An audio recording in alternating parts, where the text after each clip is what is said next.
afternoon, everyone. Just a few things at the top, and then I'll get right to your questions.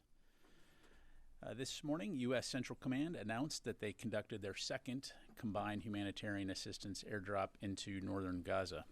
3 U.S. C-130s dropped over 36,800 meals into northern Gaza to provide critical relief to civilians there. This is the second combined airdrop to deliver humanitarian assistance to the people of Gaza. As you know, Central Command also conducted an airdrop on Saturday, delivering more than 38,000 meals along the coastline of Gaza. These operations included C-130 cargo aircraft from the U.S. Air Force and the Royal Jordanian Air Force, along with support from U.S. Army soldiers specialized in aerial delivery of supplies who built bundles and ensured the safe drop of food aid. These humanitarian airdrops contribute to ongoing U.S. government efforts to provide life-saving humanitarian assistance to people in Gaza and are part of a sustained effort to get more aid into Gaza, including by expanding the flow of aid through land corridors and routes. We continue planning for potential follow-on airborne aid delivery missions, and we'll be sure to keep you updated when we have any new information to provide. Separately, Secretary Austin hosted Minister Benny Gantz, a member of the Israeli War Cabinet, for a bilateral meeting today in the Pentagon. During the meeting, Secretary Austin condemned Hamas's attack against Israel on October 7th and called for the release of all hostages held by Hamas. The Secretary also expressed strong concerns over the humanitarian situation in Gaza and requested Minister Gantz's support in enabling more humanitarian assistance and distribution into Gaza. Secretary Austin also emphasized the critical need for a credible and implementable plan for protecting civilians and addressing the humanitarian situation prior to any ground operations in Rafah. A readout from today's meeting will be posted to the DoD website. In other meetings, today and tomorrow, the Office of the Undersecretary of Defense for Policy is hosting the Defense Policy Board for sessions to examine the potential impacts of attacks on U.S. critical infrastructure aimed at disrupting Department of Defense efforts to mobilize, project, and sustain the joint force. Leveraging its breadth of experience, the board will offer the Secretary of Defense and the Deputy Secretary of Defense independent, informed advice and opinions on the topic following a series of meetings with senior Pentagon leaders, combatant commanders, and interagency counterparts. An unclassified readout of the Defense Policy Board meeting will be posted to defense.gov. Switching to updates on allies and partners, Nordic Response 2024, a Norwegian-hosted exercise, begins today in Norway, Finland, and Sweden and will culminate March 15th. The exercise features more than 20,000 NATO forces from 14 nations, including roughly 5,000 from the U.S. Marine Corps, Navy, Army, and Air Force. Designed to strengthen agility and interoperability among allies and partners, Nordic Response will test the collective ability of Arctic nations and others to operate in the rugged conditions of the High North. This year's iteration is part of NATO's Steadfast Defender 2024, as well as U.S. European Command's Coordinated Large-Scale Global Exercise 24. Moving over to the Indo-Pacific region, I'd also like to highlight this morning's statements from our colleagues at the State Department after ships from the People's Republic of China engaged in reckless maneuvers against lawfully operating Philippine vessels near Second Thomas Shoal. Many of you have seen the images and videos today of this dangerous operational behavior by the PRC, which caused multiple collisions and included the use of water cannons. These PRC actions resulted in injuries to Filipino crew members, put lives at risk, and demonstrated disregard for international law.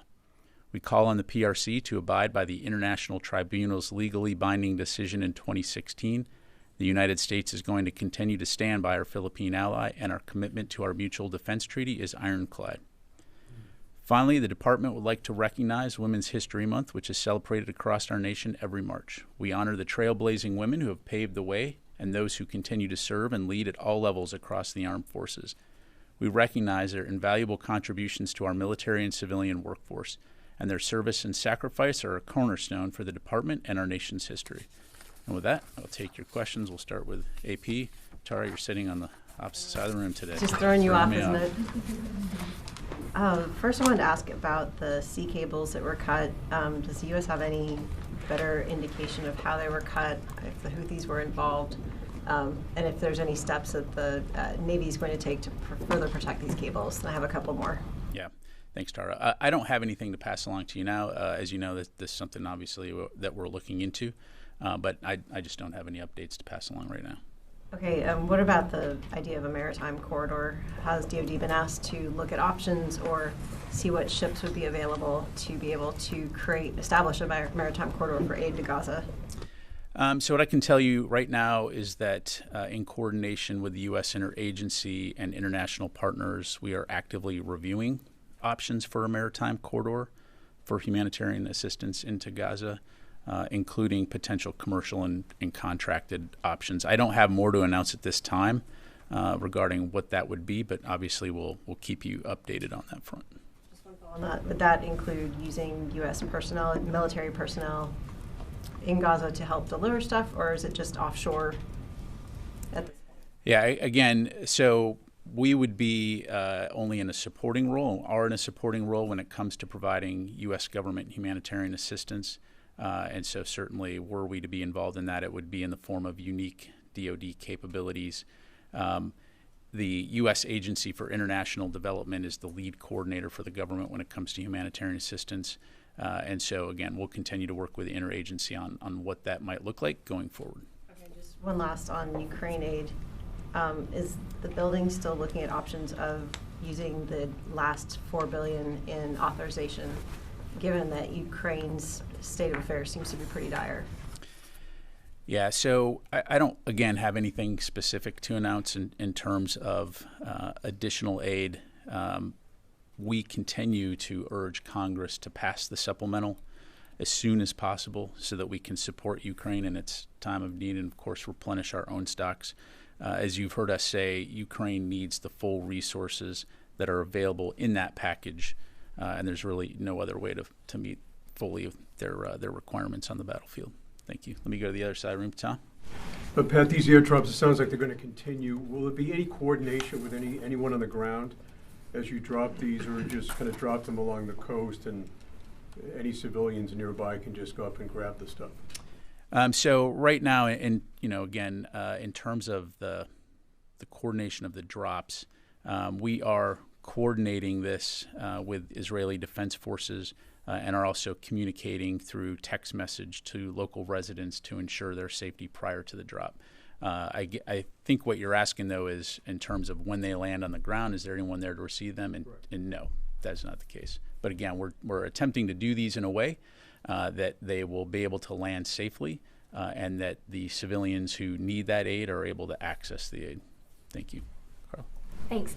Going to the Houthi situation, there was another ship that was hit by the Houthis, a Liberian flag Swiss-owned vessel this time. Does DoD assess that what they are doing in the region is enough?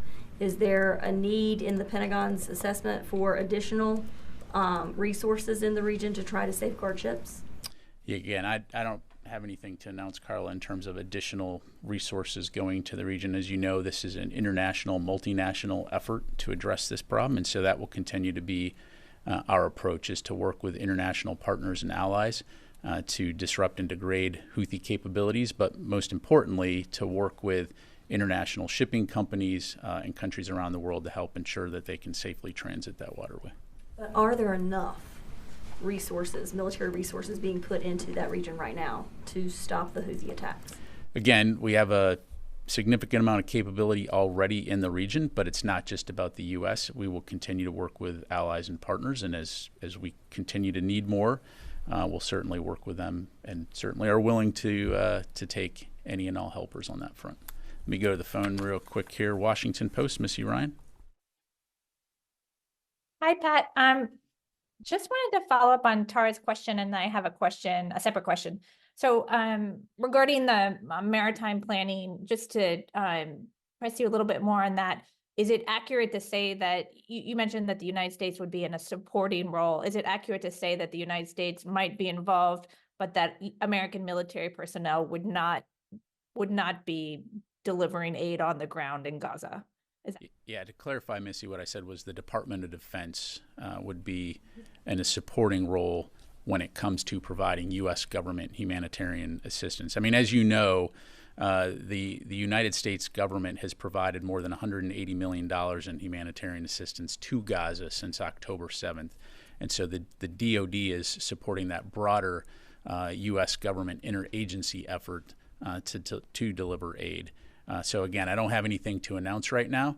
And as I mentioned, we are actively reviewing options. But what that looks like, we'll just have to keep you updated. Okay. And a separate question, I saw the readout from Secretary Austin's meeting with Benny Gantz. Did Minister Gantz provide any assurances about facilitating additional entry of aid? The readout mentioned strong concerns that Austin had. Was there any guarantees or new steps, any assurances? Did he walk away with any sort of sense that things were going to change? Thanks.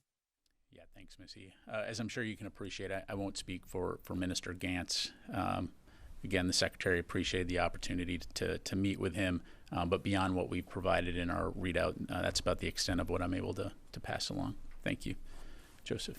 To follow up on that, in the readout as well, Secretary Austin mentioned the need for a credible and implementable plan before any operations in Rafah. Can you say whether he did present a plan? It just wasn't deemed credible. We have not seen a plan yet from the Israelis when it comes to Rafah operations.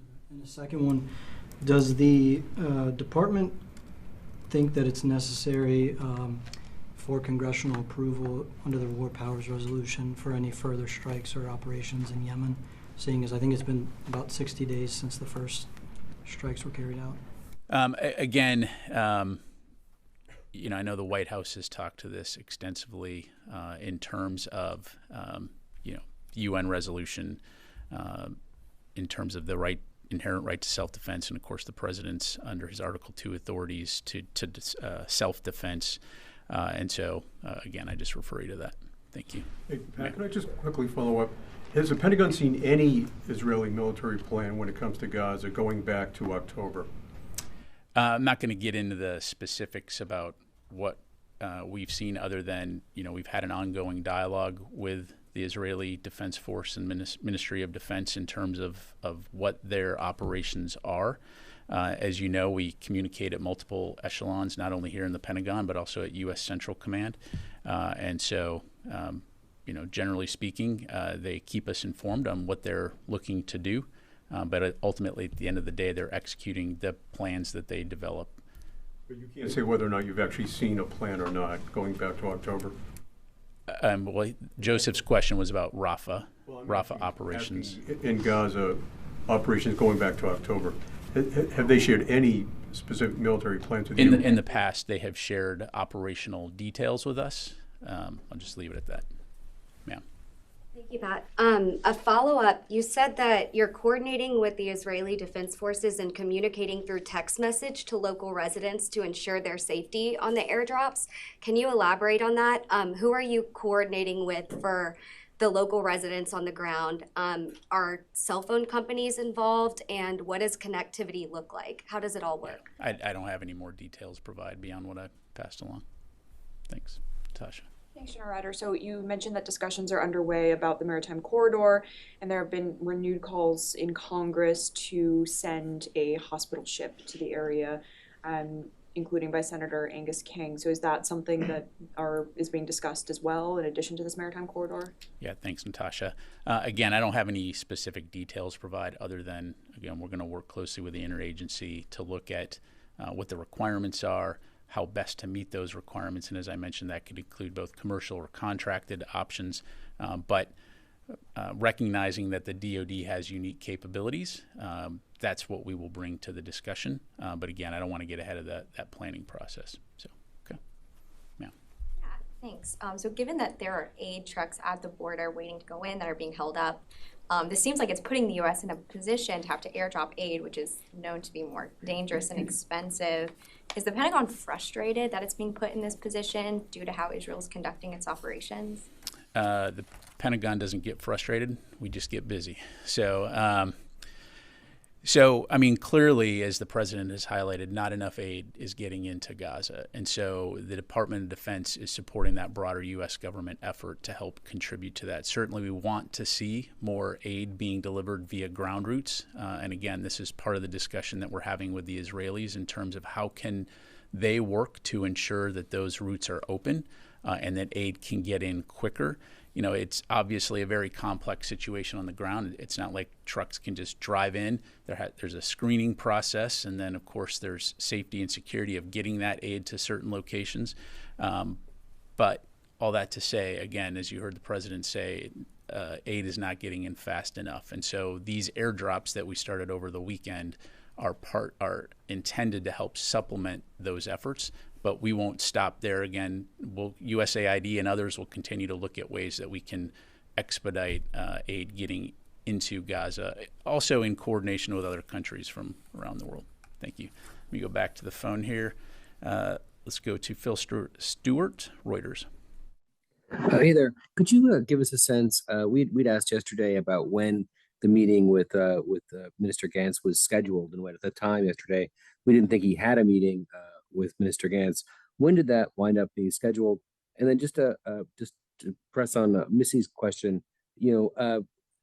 does the Pentagon assess that it would be secure enough for U.S. troops to be positioned in Gaza to secure a maritime corridor port or to otherwise distribute aid, or has that been ruled out at this point? Thanks. Yeah, thanks, Phil. At this point in time, there are no plans to send any U.S. forces into Gaza, to my knowledge. So, just leave it there. In terms of the meeting scheduled for today, that was, last night we were able to identify an opening, and so that meeting was essentially penciled in late last night, and then, of course, confirmed this morning. And so, again, the Secretary appreciated the opportunity to talk to Minister Gantz, and just leave it there. Thank you. Let me go to Laura Seligman, Politico. Hi, Pat. Thanks for doing this. Following up on some of the earlier questions about the maritime route, has the Pentagon ruled out putting U.S. boots on the ground in Gaza, even in support of this humanitarian mission? Yeah, thanks, Laura. Again, at this time, there are no plans to put U.S. forces on the ground in Gaza, to my knowledge. Thank you. Fadi. Thank you, gentlemen. So, as you said, the USAID is taking the lead in delivering aid to Gaza, and I assume they have trucks in Egypt, right? I'd have to refer you to them. And you mentioned security reason for one of the reasons for the delay in delivering aid through ground route. If you have U.S. provided assistance and UN provided assistance, what is the security concern here when it comes to Israel versus dropping aid on Gaza? Did the Israelis screen the aid you dropped on Gaza? Again, I'd refer you to USAID in Israel to talk about the specifics there. And again, State Department, as you know, has been intimately involved in this process. I'm only going to talk to the DoD aspects, but again, as I understand it, the situation on the ground in terms of getting aid into Gaza, whether it's from Egypt or whether it's coming in from Israel, we obviously need to ensure that continues. We helped, or USAID helped. We airlifted aid into Egypt earlier in the year, which of course was then taken over a land route via Egypt into Gaza, for example. But then, as I mentioned, part of the discussion is working with Israel to open up additional routes that are on Israel's side, looking at all possibilities to get aid in there. But when it comes to the on-the-ground dynamics, DoD forces are not on the ground there, so I really can't speak to that. Air dynamics, so you had 2 operations to drop aid on Gaza. Did Israel screen that aid? They did not. They did not. So they allowed that aid without any screening? Correct. Rio. Thank you, General. Please let me ask you about the Indo-Pacific. The China said today that its military spending will increase by 7.2% this year. So there is an accusation of the Chinese military spending in terms of transparency and openness. So does the Pentagon assess China's actual defense spending could be much larger than the amount they publicly announce? Yeah, thanks, Ro. So, I'm not going to get any from the podium here, any specific intelligence that we might have from a DoD standpoint. What I will say is that we will continue to monitor their evolving military strategy, their doctrine, their force development. And as you highlight, we do continue to call on them to be more transparent about their defense spending and their actions that they're taking, not only in the Indo-Pacific region, but around the world. Separately, following up about the situation in the South China Sea, Chinese dangerous behavior has continued in spite of the U.S. commitment to defend the Philippine ally. So what steps will the Pentagon take in practical terms to change the trajectory of the Chinese behavior in the South China Sea? Well, I think you see us taking those steps now, which is leading by example and working closely with partners and allies in the region to ensure that countries can sail, fly, or operate wherever international law allows. But most importantly, it's working together in a positive and productive manner to ensure security and stability in the region and not exacerbate tensions in the region. And so, again, we'll continue to maintain that focus: regional security and stability and prosperity versus harassment, antagonism, and destabilizing types of activities. Thank you. Yes, sir. Thank you very much, General. Recently, there's been a flurry of engagements between Ankara and Washington. The Deputy Undersecretary of the Defense Department met with the Turkish National Security Advisor in Ankara a couple of weeks ago. The Turkish spy chief is in Washington right now. The Foreign Minister is going to be here in a couple of days. And the Turkish President just said yesterday that this summer we will permanently resolve the issue regarding our Iraqi borders. And our desire to create a security corridor in Syria remains the same. So given this level of contact recently, would this be too puzzling for the Pentagon if the Turkish government actually took this step to launch cross-border operations in northern Iraq and Syria? Yeah, thanks, Eunice. I don't have any comment on that other than to say, again, we've talked in the past about the challenges that any type of cross-border attacks would cause, particularly as it relates to the Defeat ISIS mission. Of course, we highly value Turkey as an ally, but when it comes to those particular conversations, I just don't have any insight to provide. Position hasn't changed on that, it's the same as Correct. last year and the year before. Correct. Tom. Thanks, General. A couple of questions for you. First of all, how does the Pentagon address the apparent paradox of providing bombs to Israel on the one hand and ready-to-eat meals to Palestinians on the other? So, Tom, as we've talked about, we recognize a couple things here. One, Israel was attacked by Hamas on October 7th, over 1,200 people killed, over 200 hostages taken, half of whom are still being held by Hamas. Hamas has not laid down its arms. It continues to present a significant and potentially existential threat to Israel. And Israel has an inherent right to defend itself. And as a strong partner, long-standing partner of the United States, our support for Israel's right to defend itself is ironclad, and we will continue to support them and ensure they have what they need to defend their people and protect their citizens from future terrorist attacks by Hamas. At the same time, as we've been saying for a very long time, and I mentioned earlier, over $180 million in humanitarian assistance to people in Gaza from the U.S. government, we recognize the importance of ensuring that the people in Gaza can remain safe. And again, we have been consistently speaking with our Israeli partners on the importance of ensuring civilian safety. Secretary Austin has talked about this at multiple times, to include in his speech at Reagan, and that will continue to be our position. Ultimately, at the end of the day, what we want to see is a situation where Israelis and Palestinians can live next to each other side by side, and the threat of Hamas no longer exists and creates the chaos that they have brought to both the Israeli and the Palestinian people. Thank you. Thanks. And then the second question, I know you don't want to get ahead of any announcements vis-a-vis the aid corridor through the maritime route, but you did mention some unique DoD capabilities. Can you talk about what these could be in a general sense, and like amphibious landing craft, for instance? And also, could you talk about like what the situation is now with regards to like the Israeli naval blockade? Like how would the corridor get around that, or would it be through the blockade with the Israelis? Thanks, Tom. No, I'm just not, because as much as I'd like to get into hypotheticals and speculate, that will be reported as DoD is going to do X. And at this point, I just don't have any specifics to announce. So we'll be sure to keep you updated. And in terms of Israeli operations, I'd have to refer you to them. Let me go back to the phone here. Jeff Shogel, Task and Purpose. Thank you. An Air Force employee at Strategic Command has been indicted for allegedly sharing sensitive information. This comes after the recent revelation that a sailor has been arrested for sharing information with the foreign government. And then last year you had 2 other sailors arrested for espionage. Is the Defense Department dealing with an espionage problem within the ranks? Thank you. Yeah, thanks, Jeff. Look, the bottom line is, we've seen in the past where individuals have committed inappropriate actions and been identified and held accountable.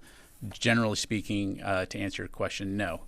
But we also recognize the fact that insider threats are something that needs to be taken seriously, which is why every single member of the Department of Defense, whether you're a basic trainee or a 2-star general or above, is going to take training on the proper handling and safeguarding of sensitive information. And if you violate those rules, you'll be held accountable. And so we'll just leave it there. Okay, let me go to Pat Tucker, Defense One. Hey, General, thanks for doing this. So there's a readout just now about the Secretary's meeting with the Lithuanian Defense Minister. I wonder if you can go a little bit beyond the readout and tell us what the Secretary talked about with the Defense Minister of Lithuania. And also, second part, is the United States right now in touch with the government of Moldova about possible defensive steps or actions that Moldova may need to take to get ahead of possible civil unrest or even Russian aggressive activity, as has been foretold through some Russian actions in the last couple of weeks? Yeah, thanks, Pat.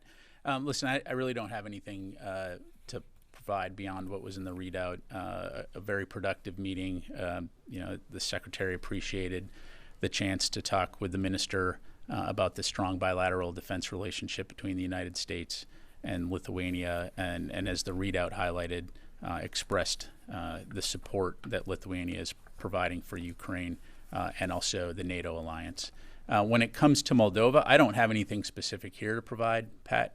I'd recommend that you contact State Department, and they could probably talk a little bit more about the bilateral relationship there on the ground.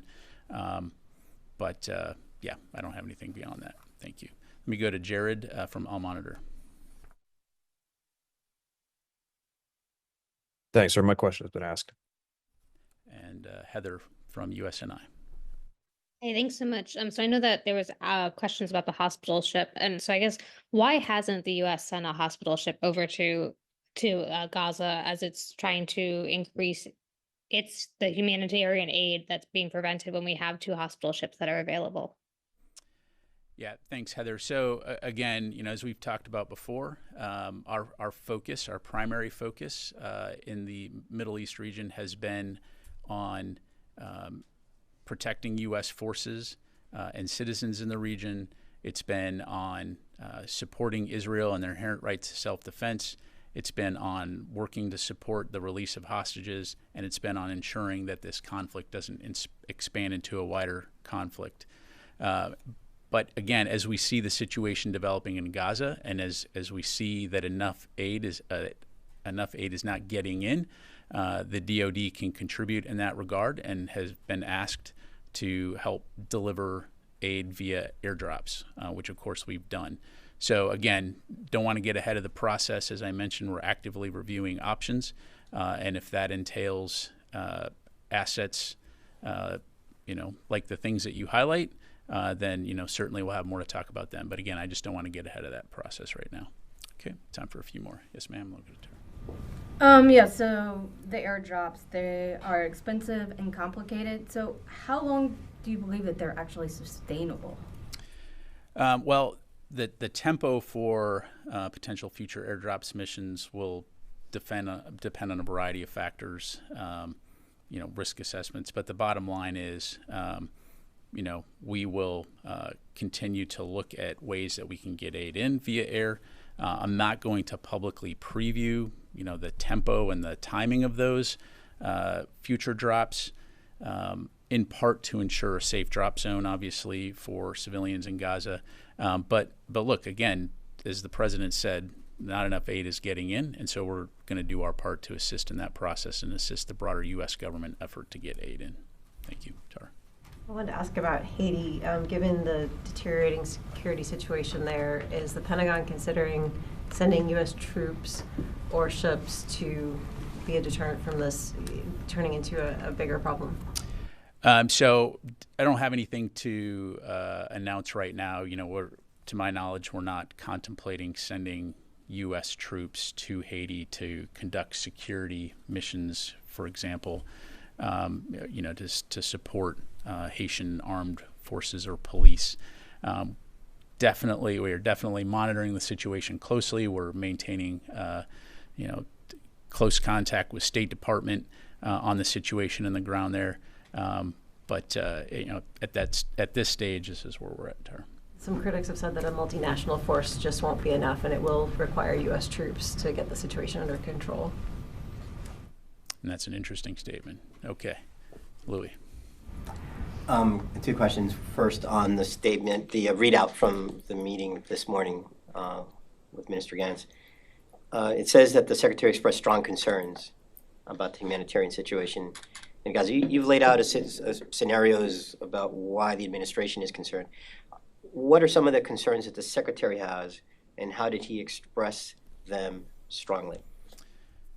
Yeah, Louis. So a couple things. And as I highlighted earlier to Tom, when the Secretary spoke at the Reagan National Defense Forum, and again, I'd point folks to that speech. There's really two aspects here. One, it's the right thing to do, right? There's people that are suffering and they need help, and the Department of Defense has a capability, in this case, the ability to airdrop food. And so, we're taking that approach in support of the broader effort. But importantly, also, again, as I mentioned, we recognize the threat that Israel faces from Hamas. But it's important not to allow tactical victory against Hamas to be replaced with strategic defeat due to creating a situation where essentially Hamas is emboldened and the people of Gaza, the Palestinians who live in Gaza, can't live in peace. And so it's incredibly important that this situation be addressed, and that we can not only ensure that Palestinians, innocent Palestinians living in Gaza, can get the humanitarian assistance that they need, but that we can restore security and stability to this region as quickly as possible, and that we can begin the process by which Israelis and Palestinians can live side by side in a situation where, again, Hamas is not a threat and not a destabilizing factor in this region. Have there been discussions about potentially cutting off the U.S. military assistance to Israel in this situation? And what would be actually the benefits of that? One could call that, the carrot and stick approach, that would be a stick approach to express concerns to the Israelis. Yeah, I appreciate the question. I'm not going to get into a hypothetical discussion here from the podium. The fact is we are providing assistance to Israel, again, for all the reasons I highlighted earlier, which is to enable them to defend themselves. We recognize some of the actors that live and operate in the region that have said as a stated policy they want to see the elimination of Israel as a state, and we recognize that, and we recognize, again, Israel's inherent right to self-defense. So we're going to continue to support them in that regard. But again, we're also going to expect them to conduct their operations in accordance with international humanitarian law and the international law of armed conflict. All right, got time for a couple more. Sir. Thank you, General. Last week, the Senate defeated an attempt to hold the sale of F-16 jets to Turkey. So, as the Turkish Foreign Minister is expected to visit Washington this week, will the Pentagon leaders discuss this with him? Or do you have any update on the F-16 jets to Turkey? I really don't. Again, you've heard us say that we support Turkey getting the F-16s, but there's a process that involves Congress, obviously. And so when we have updates on that front, we'll be sure to provide them. All right. Thanks very much, everybody. Appreciate it.